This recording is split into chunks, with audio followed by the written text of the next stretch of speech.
Hello everyone, my name is Rochelle Innocent and I'm the founder and CEO of Project Purpose. Welcome to our channel.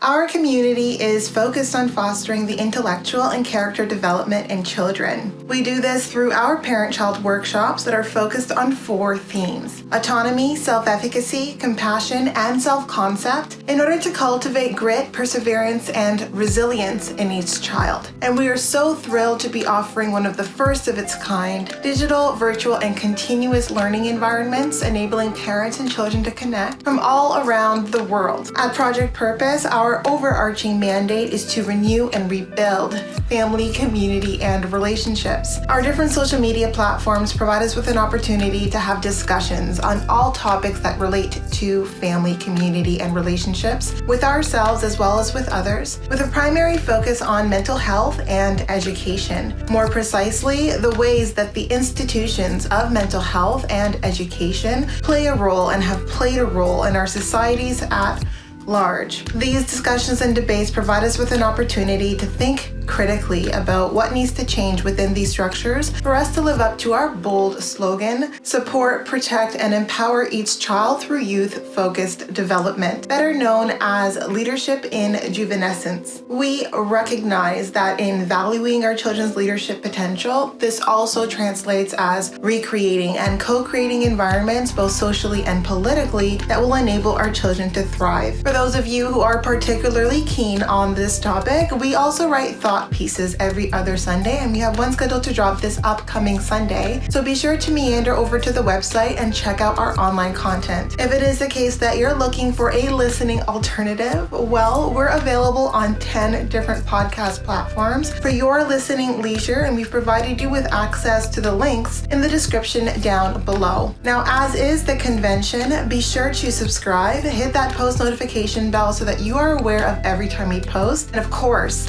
if you like our conversations and you want to keep them going, like, comment, and share this segment. Let's get into it. Allô les meufs et les mecs. Hello, ladies and gentlemen, and welcome to another segment here on Project Purpose. For those of you who are new, we cover topics that relate to mental health, mental wellness, and education on a week-by-week basis. And this week, our topic of discussion is education. By way of our conversations on education this week, I want to talk about the necessary education around fostering an entrepreneurial spirit. Now, having an entrepreneurial spirit, a lot of people think that that is something that is bred in the bone. You either come with that gumption or you don't. But I do believe it is a byproduct of education. And while nature and nurture play a role, and I'm not here to contest the role that both nature and nurture plays in sort of our orientation and the way that we show up in the world, but I do believe that there are aspects that we can foster, that we can nurture and fuel in our children while they are young, so that they're set up for success and set up feeling able to take a specific route in the future. And that's not to say that they're going to take that route, but I think with the evolving climate today, when we think about the industry of work, when we think about all of the changes and the disruptions that are taking place both locally and globally, and how VUCA, so the volatility, the uncertainty, the complexity, and the ambiguity is only set to continue to manifest in our local, global landscape for the foreseeable future, then we need to think about, well, how do we set ourselves up for success in this landscape? And if you're someone where you see employment or a job as simply cashing a paycheck, those roles that enable you to show up and not be all in it, and you're just kind of there putting your head down, collecting your paycheck, that kind of job is fewer and farther between. And I'm very sure that in about 10 or 20 years, those kinds of jobs just simply won't exist, because the companies that are big enough to be able to carry roles that allow for that kind of disconnectedness, those companies are right now struggling even to survive in this specific climate, and they're not going to be able to foster the same stability and security that they offered before. And we know this. We have conversations around pensions, around retirement, around the fact that even for the generations entering the workforce, we're expected to have at minimum 6 career paths before we settle into a specific arena. And all of that just speaks to the new normal. The new normal world requires that we are visionary, that we have deep understanding of the things that we invest our time and energy into, that we take that complexity, we convert it to clarity, and we take that ambiguity, and with that ambiguity, we become agile. We really cultivate this inner ability to be agile in response to the changing and evolving landscape rather than feel paralyzed. And I do believe that these are life skills that we can enable and foster in our children and in ourselves as well. And it all translates into having an entrepreneurial spirit. And I think it's a little bit paradoxical because we think about entrepreneurship and we think about instability, we think about insecurity, and that can be the case for a time or for periods of time during the tenure that you do try the entrepreneurial route. And there are different ways to do it. There are different ways to carve it up. And I'm here to give you 3 ways to cultivate, to foster an entrepreneurial spirit so that you can take hold and have a little bit more control by way of the stability and security that you create in your life and that you manage to maintain throughout your lifetime. So I'm not anyone's fairy godmother, so I'm not here making,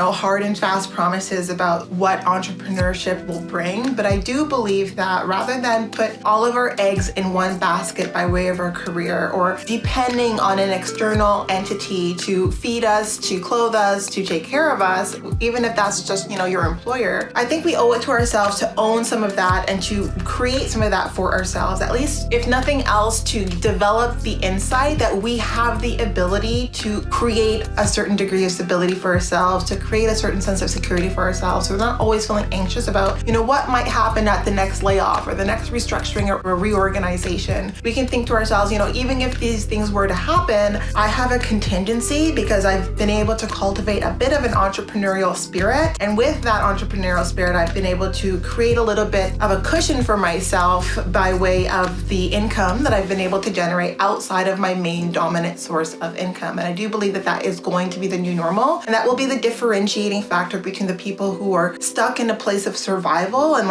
really fight or flight and feeling anxious and not really sure as to, what the next day holds because they're really relying on external entities to be able to, stay afloat, for them to stay afloat. And people who recognize, well, the volatility is everywhere, the uncertainty is everywhere, and the best way to set ourselves up is diversification. And that is the first thing that I want to talk about by way of our how-tos in order to cultivate an entrepreneurial spirit. And when I think about diversification, immediately we think about stocks and stock options and investment portfolios, but I do believe that diversification is going to be a new normal, a requirement by way of how we set ourselves up in terms of generating income and generating revenue. And having an entrepreneurial spirit means that you really recognize that you need to pursue different avenues that allow you to generate passive income as well as active income. So I do believe personally that it's important to find a way to orient yourself to not only have your main or dominant income stream, that gives you a certain degree of stability, but while that income stream is coming in, carving out time to set up passive income streams. And with this new digital world, there are so many avenues that you can take. And I'm not going to say that it's easy. I think it's going to take some time, some effort, some creativity, some energy, but I think that in the long run, it sets you up to feel much more self-sufficient in the face of the volatility, the uncertainty, the complexity, and the ambiguity that is becoming part of our new normals. When we think about passive income streams, this could be, you writing an ebook and making it available for sale. It doesn't mean you need to monitor metrics for the sales on a day-to-day basis, but you have it there and it's value for the market. Or you write blogs, or you have a podcast, you share your ideas, you share the insights that you have about the world around you. You engage and you sort of incite people to conversation. You have a YouTube channel. There's all these different ways that involve us kind of putting ourselves out there, putting our ideas out there, allowing for growth and evolution to take place, but also giving us an opportunity to diversify and have multiple income streams. And even if some of those income streams are really, really small, over time, it really does start to generate enough to have a bit of a nest egg long-term that will help you just have a little bit more security and stability and not feel like you're constantly in survival mode. Now, this is gonna take time, right? A lot of us want those get money quick schemes. We want those get rich quick solutions. And I'm not really suggesting that. I don't even know if that is a real rational, mapping. I would never suggest that, because even if some people have achieved success by these get rich quick schemes, I don't know how much meaning it offers or how much fulfillment that it provides. And I think that without meaning and fulfillment, sometimes the things that we accomplish, they lack the value that they need to be long standing. So what I'm suggesting is really taking your time, build a bit of a roadmap, give yourself 3 years, 5 years, 10 years, and build slowly. Build slowly, because you're building something that is really well rooted, that has a strong foundation, and that like, even if it's not going to provide you a return in the next 5 years, it will give you a return eventually if you keep being consistent, if you keep building and you keep carving out just a little bit of your time and energy to focus on its growth and development. So I do think that when we think about passive and active, investment, it can't just be for stocks. I think definitely we need to all become a little bit more savvy by way of the stock market and how we can kind of cultivate income by way of investing in the stock market, and that being a part of our new normal, like once we're in a position to do so. But I do think that one thing we don't think about enough, but that we all have the capacity to do, is think about how we can start to build passive income streams, how we can put ourselves out there and just take parts of our individuality and monetize them, where it's not work, right? We're like speaking your passion, speaking your truth, being creative, and being able to self-sustain ourselves with that level of creativity. I think that's really important, and that's education that starts at home. It's not education that you're going to receive within the four walls of a formal academic institution. A second point as it relates to this entrepreneurial spirit and the profile of the entrepreneurial spirit, and like the principles to keep in mind, is life is risky whether you're leaning into risk or avoiding it. And I think a lot of people don't like the idea of entrepreneurship because it involves risk, right? But not doing anything involves as much risk, if not more, because all of your eggs are in one basket. So I think managing our risk appetite is something that we need to do much more conscientiously throughout our lives. And as we think about the lives we want to lead, the lifestyles that we feel are best aligned to our sense of building and maintaining meaning and fulfillment, and really doing the most with our efforts and our skills and our aptitudes, I think that it involves having a certain appetite or a certain threshold for risk, because sometimes we stick to the one thing, keep our head down because we think that that's the least risky option. But when all of the industries are being disrupted, when we're becoming much more global, and the economy, the waves of the economy can really hit abruptly, it doesn't give you a whole lot of time to strategize and think about next steps and cultivate contingencies. It's important to recognize that it is all very risky. Going into it is very risky. Having, your eggs in one basket is just as risky as trying to cultivate, a diversified income stream. I think when it comes to risk, I think that there is a right or wrong way to approach it. If there is anything that I can say that I think really isn't us serving ourselves, it's avoiding risk. And the thing about risk is, as long as you recognize sort of what's stacked up against you, you're in a better position to manage that risk accordingly. And I say that because, you could see something that's very risky and also recognize you really don't have the skills or the insight to manage this risk appropriately, and you'll learn as you go, right? But if you don't lie to yourself, if you recognize, hey, I really don't know what I'm doing here, feel like a fish out of water just a little bit, then even that insight is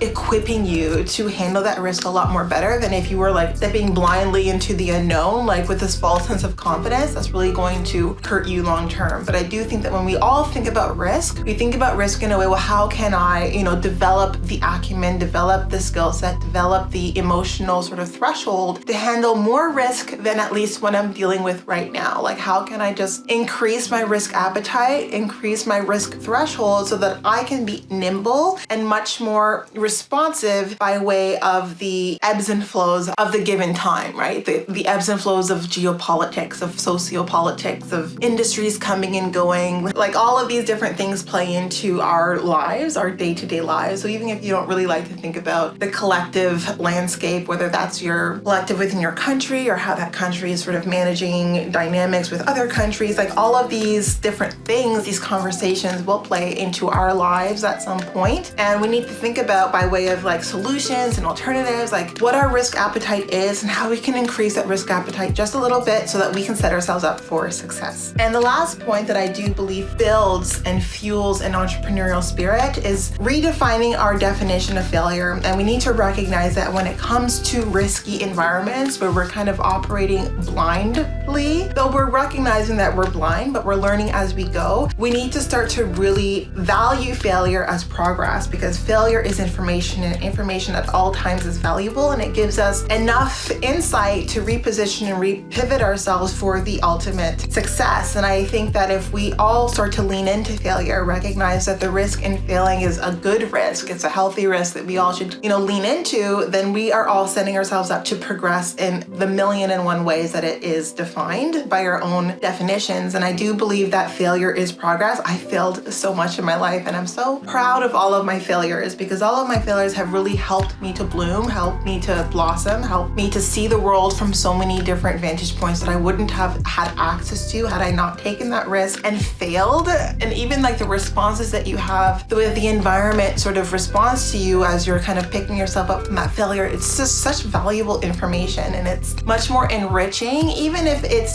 comes with bumps and bruises, than never trying and keeping yourself safe, thinking that that's like the best risk to sort of consume. And I do believe that this false notion of safety is problematic, because we think safety is stillness, and in an environment where everything is constantly shifting and growing and disrupting and evolving, stillness is really what's the most risky, right? It's trying to build this sense of security and stability in a landscape, in an environment that is nothing but is mal-advised. I think it's ill-advised, and it's not something I would advise anyone to do. But I do think that when we are looking at our children and thinking about what the world of work will look like for them, it's going to be radically different. But radically different in that I believe that more people are going to recognize that being their own business, building their own business, sort of being their own manager, being their own boss is the best way to create stability and security in their lives, and to build lifestyles where they can derive meaning and fulfillment, and where they're not just operating, like as a machine,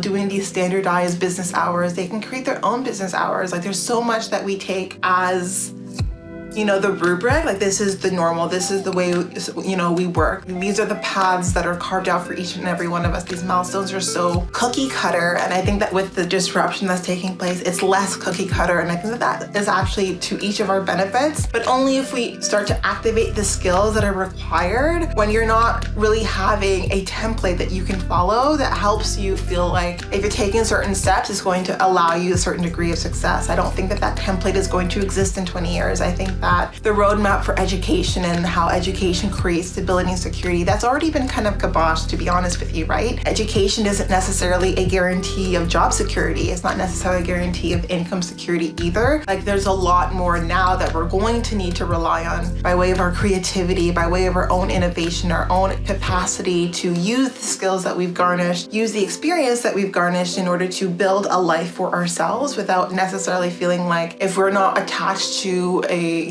Fortune 500 company or attached to these like global brands, and we don't really have an opportunity to gain the income to build the lifestyle and have the quality of life that we each deserve, right? And I think sometimes the best thing, though it might be the hardest thing, is to recognize you have all those tools within you, or you have the capacity to develop and cultivate those tools. And I think that cultivating an entrepreneurial spirit, giving your children that insight, breathing that life into them, nourishing that entrepreneur mindset within them will give them the capacity to set themselves up for success in this new normal. In any case, that was all I wanted to talk about today. It was just kind of food for thought for you as you think about how you build the bridge between, education and self-sufficiency as an adult, and what that looks like right now, and how that will shift and change in the future, and how you can just start those conversations as early as possible so that they're setting themselves up and they're thinking about how they can excel and thrive in a very tumultuous landscape, and see that as a challenge as opposed to as a disadvantage. All of that to say, that is it for today. Before letting you go, I would be remiss if I didn't let you know that we will be going live at least twice a month, every month for the foreseeable future on our Facebook page. So definitely be sure to join us there.